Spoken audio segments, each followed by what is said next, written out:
അയാളുടെ ഫോണിലേക്ക് വീണ്ടും വീണ്ടും വിളിച്ചു നോക്കി. പക്ഷെ അപ്പോഴെല്ലാം സ്വിച്ച് ഓഫ് എന്നാണ് പറഞ്ഞിരുന്നത്. ഇല്ല, അനിൽ എന്നെ ചതിക്കില്ല. അങ്ങനെ തന്നെയായിരുന്നു ഒരു വിശ്വാസം.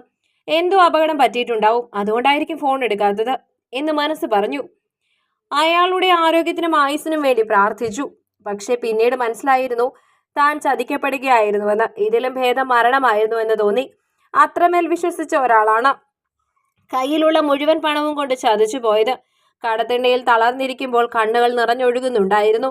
ആളുകൾക്ക് അതും ചിരിക്കാനുള്ള വക നൽകി. ഒരു ഉൾനാടൻ ഗ്രാമത്തിലായിരുന്നു ജനനം. അമ്മയും ഏട്ടനും അനിയത്തിയും അടങ്ങുന്ന കുടുംബം. അച്ഛനമ്മയെ ഉപേക്ഷിച്ചു പോയതാണ്. അതുകൊണ്ട് അമ്മയാണ് ആ ജോലിക്കെല്ലാം പോയി ഞങ്ങളെ 3 പേരെയും വളർത്തുന്നത്. ഏട്ടനും ഞാനും സ്കൂളിൽ പോകുന്ന സമയം അനിയത്തി ചെറിയ കുട്ടിയാണ്. അമ്മയുടെ കൂടെ ജോലി ചെയ്യുന്ന ഒരാൾ ഞങ്ങളുടെ ജീവിതത്തിലേക്ക് കടന്നു വന്നു. ഇനി മുതൽ ഇതാണ് നിങ്ങളുടെ അപ്പനെന്ന് അമ്മ പറഞ്ഞു. എന്താണ് നടക്കുന്നതെന്നറിയാതെ പ്രായമായതുകൊണ്ട് ഞങ്ങൾ അതും അംഗീകരിച്ചു. പക്ഷെ ഒരു ആൺകുട്ടിയായിട്ട് പോലും എനിക്ക് അയാളിൽ നിന്നും വളരെ മോശമായ അനുഭവമാണ് ഉണ്ടായത്. അയാളിൽ നിന്ന് മാത്രമല്ല, പലരും എന്നോട് വളരെ മോശപ്പെട്ട രീതിയിൽ പെരുമാറിയിരുന്നു. എന്തുകൊണ്ടാണ് എനിക്ക് മാത്രം അങ്ങനെയെന്ന് ചിന്തിച്ചു. പിന്നീടാണ് ഞാൻ തിരിച്ചറിഞ്ഞത് എൻ്റെ ചേഷ്ടകളെല്ലാം ഒരു പെണ്ണിനെ പോലെയാണ്. ആണിന്റെ പുറന്തോടുമായി ജനിച്ച ഒരു പെണ്ണ്, അതായിരുന്നു ഞാൻ. 8ാം ക്ലാസ്സിൽ എല്ലാം കഴിഞ്ഞതോടെ അനിയത്തിയുടെ കൺമഷിയും ചാന്തും എല്ലാം എടുത്ത് ഒരുങ്ങാനും അമ്മയുടെ വീട്ടിലിരുന്ന് നൈറ്റി എടുത്ത് ധരിക്കാനും എല്ലാം ഞാൻ ഇഷ്ടപ്പെട്ടു. അന്ന് ആരും കാണാതെയാണ് അതെല്ലാം ചെയ്തിരുന്നത്. അയാളാണ് അതെല്ലാം ആദ്യം കണ്ടുപിടിച്ചത്.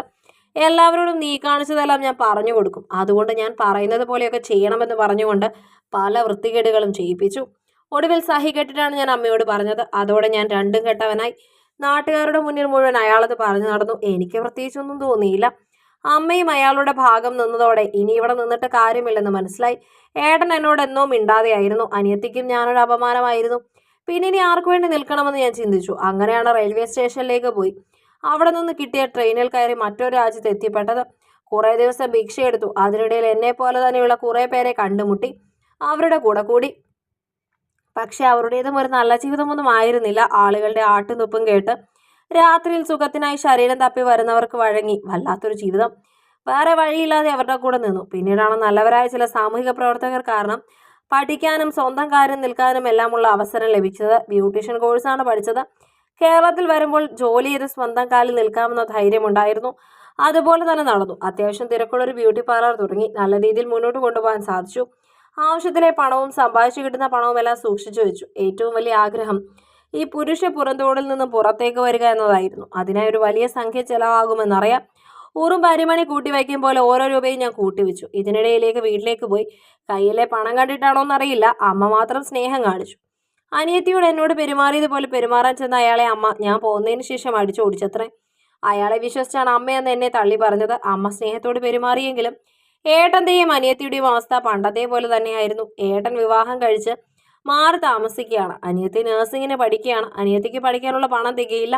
അമ്മ ഒരുപാട് കഷ്ടപ്പെടുകയാണെന്നെല്ലാം പറഞ്ഞപ്പോൾ എൻ്റെ സമ്പാദ്യത്തിൽ നിന്നും ചെറിയൊരു തുക അമ്മയുടെ കയ്യിൽ കൊടുത്തു. മാസം മാസം അവൾക്ക് പഠിക്കാനുള്ള തുക തരാമെന്ന് പറഞ്ഞു. തിരിച്ചൊന്നും പ്രതീക്ഷിച്ചിട്ടല്ല. ജന്മം തന്ന അമ്മയോടുള്ള കടപ്പാട്, അത്രേ അതിനെ കരുതിയിരുന്നുള്ളൂ. അതിനുശേഷമാണ് അനിൽ എൻ്റെ ജീവിതത്തിലേക്ക് കടന്നു വരുന്നത്. ഒരു ഫംഗ്ഷനിൽ വെച്ച് കണ്ടു പരിചയപ്പെട്ടതാണ്. എന്നോട് നല്ല രീതിയിൽ സംസാരിച്ചു. ഫോൺ നമ്പർ കാർഡിൽ നിന്നും എടുത്ത് അതിൽ വിളിച്ചു സംസാരിക്കാൻ ആരംഭിച്ചു. ആദ്യം ഞങ്ങൾക്കിടയിൽ ഒരു നല്ല സൗഹൃദം രൂപപ്പെട്ടു. പിന്നീട് എന്തും വിശ്വസിക്കുന്ന ഒരു കൂടെ നിർത്താവുന്ന ഒരാളായി അനിൽ മാറി. അയാളോട് എനിക്ക് പ്രണയം തന്നെയായിരുന്നു. എത്രയും പെട്ടെന്ന് ഒരു സ്ത്രീയായി മാറാൻ ഞാൻ ആഗ്രഹിച്ചു. അനിലും എനിക്ക് പ്രോത്സാഹനം തന്നു. പണമെല്ലാം സ്വരുക്കൂട്ടി വെച്ചു. ഡോക്ടറുടെ അരികിൽ പോയി. ഞാൻ സർജറിയുടെ ഡേറ്റ് വരെ ഫിക്സ് ചെയ്തു. ഒരു ബ്രൈഡൽ മേക്കപ്പിന് പോയതായിരുന്നു. പെട്ടെന്നാണ് എൻ്റെ ഫോണിലേക്ക് മെസ്സേജ് വന്ന്. ഞാൻ ശ്രദ്ധിക്കുന്ന അക്കൗണ്ടിലേക്ക് കുറച്ച് രൂപ ആരോ വിഡ്രോ ചെയ്തിരിക്കുന്നു. അത് കണ്ടിട്ടില്ല ഞാൻ ഞെട്ടിയത്. അതിൽ കാണിച്ചിരുന്ന ബാലൻസ് കണ്ടിട്ടാണ്. വെറും 8400 രൂപ. 7 ലക്ഷത്തിന് മുകളിൽ എൻ്റെ അക്കൗണ്ടിൽ ഉണ്ടായിരുന്നു. എനിക്കാകെ ഭ്രാന്ത് പിടിക്കുന്ന പോലെ തോന്നി. ബാങ്കിൽ പോയി അന്വേഷിച്ചപ്പോൾ എൻ്റെ തന്നെ സൈനുള്ള ഒരു ചെക്കുമായി വന്ന് പലതവണയായാണ് ആ പണം പിൻവലിച്ചിരിക്കുന്നത്. അത് പറയാൻ വേണ്ടി ഞാൻ അനിലിനെ വിളിച്ചു. അപ്പോൾ അയാളെ കിട്ടുന്നുണ്ടായിരുന്നില്ല. ഫോൺ സ്വിച്ച് ഓഫ് എന്നാണ് പറയുന്നത്. ഒടുവിൽ അയാളാണ് എന്നെ ചതിച്ചതെന്ന് മനസ്സിലായപ്പോൾ ഞാൻ ആകെ തകർന്നു പോയിരുന്നു. അന്ധമായി ഒരാളെ വിശ്വസിച്ചതിനുള്ള പ്രതിഫലം. പോലീസിൽ കംപ്ലൈൻറ്റ് ചെയ്യാൻ പോയപ്പോൾ അവിടെ നിന്നും അപമാനം മാത്രമായിരുന്നു. എങ്കിലും അയാളെ വെറുതെ വിടില്ല എന്ന് ഞാൻ ഉറപ്പിച്ചിരുന്നു. ഒടുവിൽ അനിലിനെ കണ്ടെത്തി പണം ചോദിച്ചപ്പോൾ അതിൽ പകുതി തന്ന് അയാൾ ബാക്കി പിന്നെ തരാമെന്ന് പറഞ്ഞു. അപ്പോഴേക്കും കേസാക്കരുതെന്ന് പറഞ്ഞ് ഒരുപാട് പേര് രംഗത്ത് വന്നിരുന്നു. എൻ്റെ മുഴുവൻ പണവും കിട്ടാതെ ഞാൻ അടങ്ങിയിരിക്കില്ലെന്ന് പറഞ്ഞു. അനിൽ എവിടെ നിന്നൊക്കെയോ ഒരു 5 ലക്ഷം രൂപ എനിക്ക് കൊണ്ടുവന്ന് തന്നു. ഇനിയുമുണ്ട് 2 ലക്ഷം. എത്രയും പെട്ടെന്ന് എൻ്റെ തരാമെന്ന് പറഞ്ഞ് എൻ്റെ കാല് പിടിച്ചു കരഞ്ഞു. അവിടുന്ന് തിരികെ പോകുമ്പോൾ അനിലിൻ്റെ മുഖത്ത് ഞാൻ ഒന്ന് ആഞ്ഞടിച്ചിരുന്നു. അത്രയെങ്കിലും ചെയ്തില്ലെങ്കിൽ ഞാൻ എന്നോട് തന്നെ ചെയ്യുന്ന തെറ്റായി പോകുമെന്ന് എനിക്ക് തന്നെ അറിയാമായിരുന്നു. എൻ്റെ പോലെ തന്നെയായിരുന്നു അവനുമെന്ന് കരുതിയാണ് ഇത്രയും വിശ്വസിച്ചത്.